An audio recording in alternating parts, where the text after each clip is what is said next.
Mi hermana tomó prestada mi tarjeta y gastó $12,000. Papá solo dijo, no seas cruel.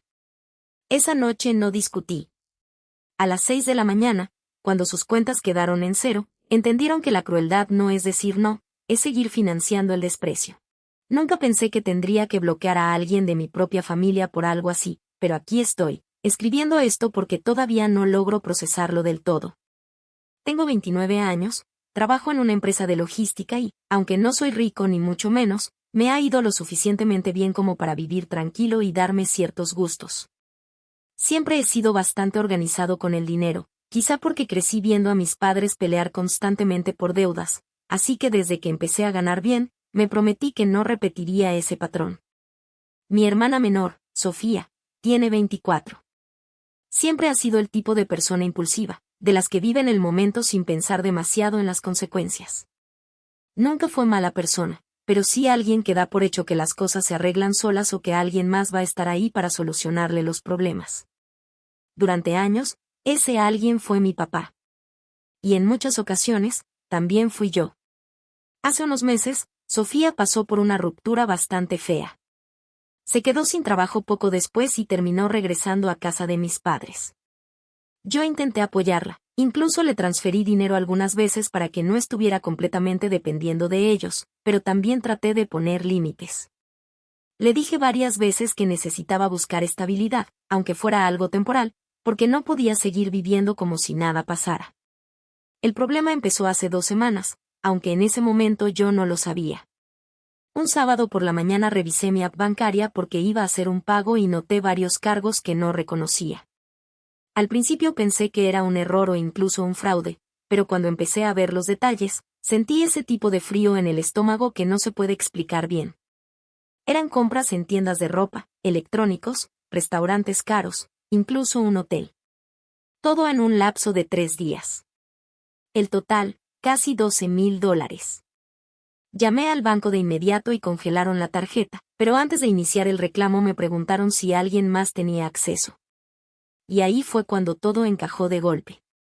Hace unos meses, cuando Sofía todavía estaba estable, vino a mi departamento y en algún momento le pedí que sacara algo de mi billetera mientras yo cocinaba. Nunca le di importancia, pero claramente en ese momento vio o tomó los datos de mi tarjeta. La llamé enseguida. No respondió. Le mandé mensajes. Nada. Entonces manejé directo a casa de mis padres. Cuando llegué, ella estaba en la sala, como si nada, viendo una serie. Le dije que necesitábamos hablar y apenas escuchó el tema, cambió completamente su expresión. No lo negó. Ni siquiera intentó inventar una excusa elaborada. Solo dijo algo como lo iba a devolver y no es para tanto. Creo que ahí fue donde algo dentro de mí se rompió. Empecé a enumerarle cada cargo, cada monto, cada lugar. Ella se encogía de hombros, como si estuviéramos discutiendo una cuenta compartida de streaming y no miles de dólares que no eran suyos. Mis padres salieron al escuchar el tono de la conversación y cuando expliqué lo que había pasado, esperaba, no sé, al menos un mínimo de indignación. Pero mi papá solo suspiró, se pasó la mano por la cara y dijo que no hiciera un drama más grande de lo necesario. No seas cruel, dijo. Esa frase se me quedó grabada. Cruel. Como si exigir que me devolvieran lo que me quitaron fuera algún tipo de abuso de mi parte. Mi mamá intentó mediar, diciendo que Sofía estaba pasando por un momento difícil, que no pensó bien las cosas, que lo importante era mantener la paz en la familia. Sofía, mientras tanto, evitaba mirarme directamente y seguía repitiendo que lo solucionaría de alguna forma. Les pregunté cómo exactamente pensaban solucionar una deuda de $12,000 sin trabajo, sin ahorros y sin ninguna consecuencia real. Nadie respondió. Mi papá terminó diciendo que entre todos podríamos ver cómo arreglarlo, lo cual en su idioma siempre ha significado que yo termine absorbiendo la mayor parte. Esa noche me fui sin gritar más. Sin discutir. Sin aceptar nada tampoco. Creo que eso fue lo que más les desconcertó. Siempre he sido el que intenta dialogar, el que cede un poco para que todo no explote. Pero esta vez no dije nada más. Solo agarré mis llaves, salí y manejé de vuelta a mi departamento con una claridad que no había sentido en años. No dormí mucho. Me quedé revisando cada movimiento, cada opción, cada consecuencia posible. Y cuando el reloj marcó las 6 de la mañana, tomé una decisión que, honestamente, sabía que iba a cambiarlo todo. Actualización 1. Pasaron 3 días desde que publiqué aquí, aunque al principio pensé que quizá estaba exagerando, lo que ocurrió después terminó de quitarme cualquier duda. El mismo día que bloqueé la tarjeta y confirmé el monto total de los cargos, fui directamente al banco en persona porque no me sentía cómodo resolviéndolo solo por teléfono. Llevaba capturas de todos los movimientos y una lista con fechas y comercios, y recuerdo perfectamente la cara de la ejecutiva cuando vio la cantidad acumulada en tan poco tiempo. Me explicó que, al tratarse de una tarjeta física utilizada con chip y PIN en varias transacciones, el proceso para disputar los cargos iba a ser más complicado, pero no imposible. Me preguntó directamente si alguien cercano tenía acceso a mi tarjeta o a mi información personal. Y en ese momento decir mi hermana en voz alta me hizo sentir una mezcla rara de vergüenza y enojo que no había sentido antes. Esa misma tarde regresé a la casa de mis padres, no porque quisiera discutir, sino porque necesitaba respuestas claras. No hubo gritos al inicio, solo una tensión incómoda que se sentía en el ambiente, como si todos supieran exactamente por qué estaba ahí. Mi hermana evitaba mirarme, y mi papá, fiel a su estilo, intentaba mantener una actitud de mediador que en realidad solo terminaba inclinándose a favor de ella. Cuando finalmente puse sobre la mesa los estados de cuenta impresos, marcados uno por uno, el silencio se volvió pesado. No eran compras pequeñas ni errores aislados, eran gastos constantes en tiendas de ropa, tecnología, restaurantes y hasta reservas de viaje. En total, un poco más de $12,000 en menos de 2 semanas. Lo que más me descolocó no fue el monto en sí, sino la reacción de mi papá. Después de revisar las hojas con calma, levantó la mirada y dijo, con un tono casi molesto, que no hacía falta hacer un drama tan grande por dinero. Que al final somos familia y que mi hermana seguramente tenía la intención de devolverlo. Esa frase me golpeó más fuerte que cualquier otra cosa, porque implicaba que mi esfuerzo, mis ahorros y mi tranquilidad financiera valían menos que evitar incomodar a mi hermana. Intenté mantener la calma y le pregunté directamente a ella si pensaba pagarme y cuándo. Su respuesta fue vaga, habló de que estaba pasando por un momento complicado, que pensó que no me afectaría tanto y que iba a ver cómo arreglarlo. No había un plan, no había una disculpa real, solo evasivas. Esa noche me fui sin discutir más porque entendí que no iba a obtener nada diferente en ese momento. Sin embargo, al día siguiente decidí dar un paso que nunca pensé que tomaría con alguien de mi familia. Inicié formalmente el proceso de desconocimiento de cargos y presenté una denuncia. No fue una decisión impulsiva. Me tomó horas pensarlo y hablarlo con un amigo abogado que me explicó exactamente en qué me estaba metiendo. Me advirtió que, al tratarse de un familiar directo, esto podía escalar a algo mucho más serio, incluso con consecuencias legales para ella si el banco determinaba fraude. Aún así, también fue claro en algo: si no hacía nada, básicamente estaba aceptando la pérdida completa del dinero. 2 días después, las cosas escalaron más rápido de lo que esperaba. Mi hermana me llamó, algo que no había hecho desde la conversación en casa, y su tono era completamente diferente. Ya no estaba a la defensiva ni evasiva, estaba molesta. Me reclamó que el banco se había comunicado con ella porque algunas de las compras estaban vinculadas a su nombre y dirección de envío, y que ahora la estaban tratando como si fuera una criminal. Le respondí con calma que yo no había inventado nada, que simplemente había reportado transacciones que no autoricé, y que si eso la ponía en esa posición, era consecuencia directa de lo que había hecho. La conversación se volvió tensa rápidamente, y terminó colgándome después de decir que no podía creer que yo fuera capaz de arruinarle la vida por dinero. Esa misma noche, mi papá también me llamó, y la conversación fue aún peor. Me dijo que estaba cruzando una línea, que hay cosas que no se hacen entre familia, y que si seguía adelante con eso, las consecuencias no iban a ser solo para mi hermana, sino para toda la relación familiar. Me pidió que retirara la denuncia, que le diera tiempo a ella para arreglarlo a su manera. Cuando le pregunté qué significaba exactamente eso y en cuánto tiempo, no tuvo una respuesta concreta. Solo repetía que tenía que confiar, que no podía ser tan frío. Fue en ese momento cuando entendí que, para él, el problema no era lo que había pasado, sino que yo me negara a ignorarlo. Desde entonces, el ambiente cambió completamente.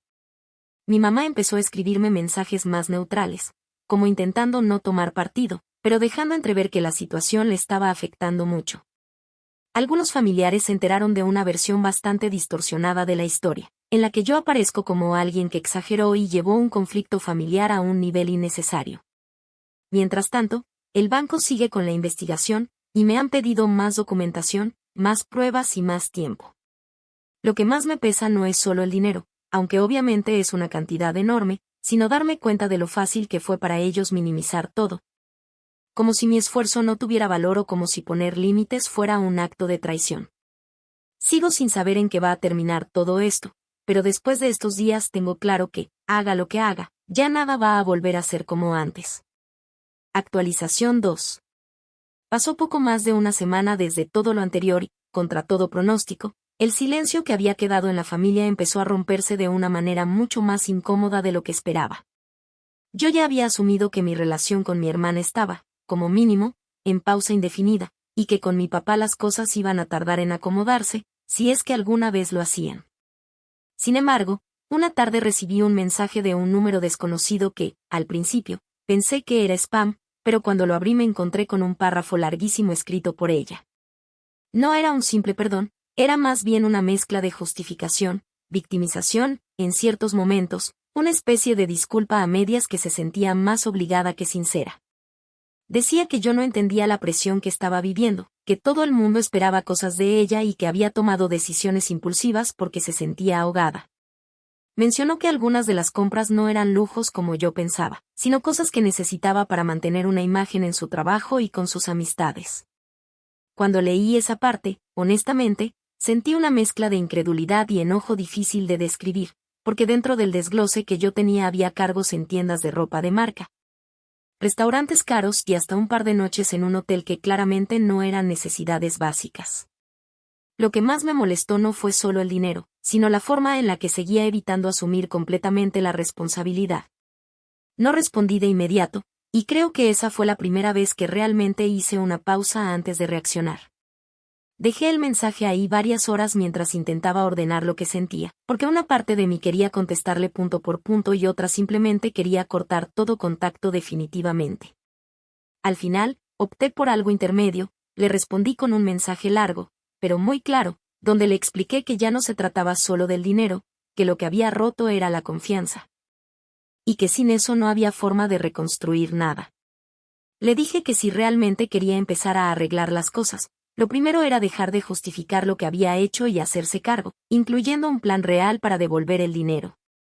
Su respuesta llegó casi de inmediato, como si hubiera estado esperando que yo contestara. Esta vez fue más corta, y por primera vez sentí que había un poco más de sinceridad. Admitió que había perdido el control, que se le había ido de las manos y que no supo cómo parar una vez que empezó. Me dijo que no tenía forma de devolverme todo de golpe, pero que podía empezar con pagos mensuales si yo estaba dispuesto a darle esa oportunidad. También mencionó que papá estaba al tanto de la conversación y que quería ayudar a mediar, lo cual, honestamente, me hizo tensarme otra vez porque ya sabía hacia dónde podía inclinarse esa mediación. 2 días después, terminé aceptando reunirme con ambos, más por cerrar el tema de forma directa que por otra cosa. Nos vimos en la casa de mi papá, y desde que entré se sentía un ambiente raro, como si todos estuviéramos actuando con cuidado de no detonar algo peor. Mi hermana estaba mucho más callada de lo habitual, evitaba mirarme directamente y, aunque no lo dijo con palabras, se notaba que estaba nerviosa. Mi papá, en cambio, adoptó ese tono conciliador que suele usar cuando quiere que todo se arregle sin profundizar demasiado en el problema. La conversación empezó relativamente tranquila. Yo expuse otra vez los hechos, esta vez con los números sobre la mesa, literalmente, porque llevé un resumen impreso de todos los cargos. Mi hermana escuchó sin interrumpir, lo cual ya era un cambio respecto a la última vez, y cuando terminé, simplemente dijo que no tenía cómo negar nada de eso. Mi papá intervino casi enseguida, diciendo que lo importante ahora era ver cómo avanzar, que no tenía sentido seguir castigándola porque eso no iba a devolver el dinero más rápido. Esa frase me cayó bastante mal, no tanto por lo que decía, sino porque minimizaba completamente lo que había pasado. Ahí fue cuando decidí dejar algo muy claro, le dije a ambos que yo ya había iniciado un proceso con el banco y que, si era necesario, no iba a dudar en escalarlo legalmente. No lo dije en tono amenazante, pero sí firme, porque sentía que era la única forma de que entendieran que no estaba dispuesto a dejarlo pasar. Mi hermana se quedó completamente en silencio, y mi papá cambió la expresión de inmediato, como si no hubiera esperado que yo llegara a ese punto. Después de unos segundos bastante tensos, mi hermana habló y dijo que no quería que eso llegara a mayores, que estaba dispuesta a firmar lo que fuera necesario para comprometerse a devolver el dinero. Propuso un monto mensual que, siendo honesto, no cubría mucho, pero al menos era un inicio. También mencionó que estaba buscando un segundo trabajo para poder acelerar los pagos, lo cual, por primera vez desde que empezó todo esto, me sonó a una acción concreta y no solo a palabras. No acepté en el momento. Les dije que necesitaba pensarlo, que no iba a tomar una decisión ahí mismo bajo presión. Me fui de esa reunión con una sensación extraña, porque por un lado seguía molesto y dolido, pero por otro empezaba a ver un escenario donde, al menos en lo práctico, podía recuperar el dinero sin destruir completamente la relación familiar. Aún así, algo dentro de mí seguía en alerta, como si no terminara de confiar en que esta vez sí fuera diferente. Desde entonces, he mantenido la distancia. No hemos vuelto a hablar más allá de un par de mensajes sobre detalles específicos, y estoy revisando con calma las opciones que tengo, tanto con el banco como en términos legales. No es una decisión simple, porque ya no se trata solo de recuperar el dinero, sino de establecer límites que claramente nunca puse antes y que, en parte, permitieron que todo esto pasara. Actualización final. Pasaron casi 2 meses desde la última vez que escribí y, aunque al principio todo parecía encaminado a resolverse de forma más o menos ordenada, la realidad fue bastante más enredada de lo que esperaba. Durante ese tiempo me mantuve firme con la decisión de no retirar el proceso, a pesar de la presión constante de mi papá, que alternaba entre intentar convencerme con argumentos de familia y simplemente dejar de hablarme durante días enteros como forma de castigo silencioso. Con mi hermana el contacto fue prácticamente inexistente, salvo por un par de correos bastante formales que me envió a través de su abogado. Lo cual fue raro porque nunca imaginé que algo entre nosotros llegaría a ese punto tan frío y estructurado. En esos correos proponía un acuerdo de pago, bastante por debajo del monto total, dividido en cuotas que, siendo honesto, parecían más una intención simbólica que una solución real. En paralelo, el banco avanzó con la investigación y terminó determinando que, al tratarse de transacciones realizadas con la tarjeta física y sin reporte inmediato, no podían clasificarlas como fraude tradicional. Pero sí dejaron constancia de uso no autorizado por un tercero identificado, lo que básicamente trasladaba todo al terreno legal entre particulares. Eso fue un golpe de realidad bastante fuerte porque, en términos prácticos, significaba que la única forma de recuperar el dinero era seguir adelante con la denuncia. Recuerdo haber salido de esa reunión con una mezcla extraña de alivio y cansancio, como si al menos ya no hubiera zonas grises, pero al mismo tiempo supiera que lo que venía no iba a ser fácil ni rápido. A las pocas semanas se fijó una instancia de mediación obligatoria antes de escalar el caso, y fue la primera vez que vi a mi hermana en persona desde todo lo ocurrido. Llegó con una actitud completamente distinta a la que tenía al principio, mucho más contenida, casi calculada, y acompañada de alguien que claramente la estaba asesorando. No hubo lágrimas ni intentos de minimizar lo que hizo, pero tampoco hubo una disculpa real en el sentido que yo esperaba. Habló de malas decisiones, de sentirse presionada por su entorno, de no medir las consecuencias, pero siempre desde un lugar que sonaba más a explicación que a arrepentimiento. Mi papá también estuvo ahí, sentado entre los dos, incómodo, evitando mirarnos directamente, y en un momento intentó intervenir para proponer que cerráramos esto como familia. Lo que terminó tensando aún más la situación porque, a esa altura, ya no se sentía como algo que pudiera resolverse solo con buena voluntad. La mediación no terminó en acuerdo ese día, pero dejó algo claro: mi hermana no tenía cómo pagar el monto completo en un plazo razonable y yo ya no estaba dispuesto a aceptar promesas abiertas. Durante los días siguientes pensé mucho en si estaba yendo demasiado lejos, no por lo legal en sí, sino por lo que implicaba a nivel personal cortar de esa manera con alguien con quien crecí. Sin embargo, cada vez que revisaba los estados de cuenta, cada vez que recordaba la forma en que todo se manejó al inicio, volvía a la misma conclusión de que retroceder en ese punto iba a ser, básicamente, validar que lo que hizo no tenía consecuencias reales.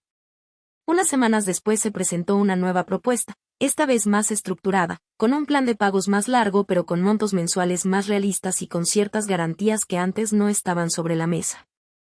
No era perfecto, ni de cerca, pero por primera vez sentí que había un intento serio de hacerse cargo. Lo hablé con el abogado que me estaba asesorando y, aunque me dejó claro que podía seguir adelante para intentar recuperar el total, también me dijo que, en casos así, asegurar un acuerdo cumplible muchas veces era más efectivo que apostar todo a un proceso largo e incierto. Me tomé un par de días para decidir, no tanto por la parte económica, sino por lo que significaba cerrar ese capítulo de una forma u otra. Al final acepté el acuerdo, con condiciones bastante específicas y dejando todo por escrito de manera formal. No hubo un momento emotivo ni una reconciliación como tal, de hecho la firma fue bastante fría, casi burocrática, pero al menos marcó un cierre práctico. Mi relación con mi hermana no volvió a ser lo que era, y siendo sincero, no creo que lo vuelva a ser. Con mi papá las cosas se han ido normalizando poco a poco, aunque todavía hay una especie de distancia que antes no existía, como si ambos supiéramos que hay algo que ya no se puede deshacer del todo. Hoy, mirando hacia atrás, no siento que haya ganado nada en el sentido tradicional, pero tampoco siento que me haya equivocado. Recuperaré el dinero con el tiempo, eso parece bastante claro, pero más allá de eso, creo que lo único que realmente cambió fue la forma en que veo ciertos límites. Antes daba por hecho que la familia estaba por encima de todo, ahora entiendo que eso solo funciona cuando hay respeto de ambos lados. Puede que para algunos haya sido una reacción excesiva, pero para mí fue la única manera de no quedarme con la sensación de haber permitido algo que, en cualquier otro contexto, nadie dudaría en considerar inaceptable.